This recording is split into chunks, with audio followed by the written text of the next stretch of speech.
So one of the questions that we get asked a lot is how many cash buyers are out there? How many conventional buyers are out there? If I sell my house right now, what are my chances of getting, a cash buyer or a VA buyer?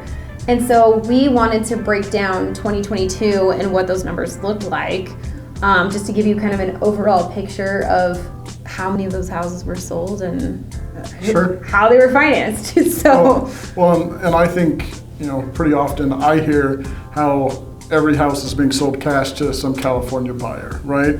You hear that as well? All the time, yeah. So I have statistics now to tell you that that's not necessarily the case.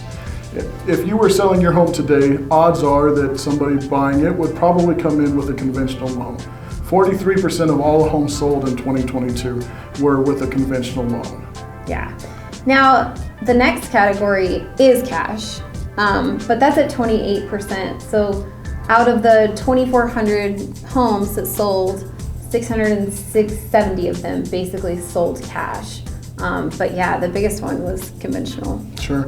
And of course you have FHA loans at about 15% of the market. VA at 12%. And then the other categories are really low, like MFA, which you hear talk about all the time, the New Mexico finance. Only 1% of the market held that.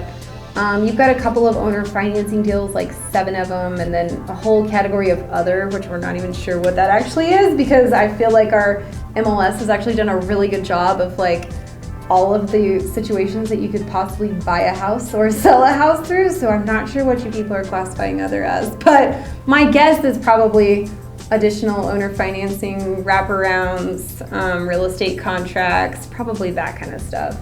So yeah, we really just wanted to kind of break this down because yes, every buyer is from California and they're paying cash and they have bukus of money, but really only 28% of them were cash, and probably, less than 50% of that were from California would be my guess. So. Well, and the other thing is that 2022 we probably did have more cash sales than what we have traditionally seen, and certainly in a lot of markets we would have more FHA as well. I think as prices have risen, that has pushed a few of those FHA first-time home buyers out of the market, unfortunately. So yeah, certainly a strong mix of how people purchased homes, and I think it is very much what we see every day.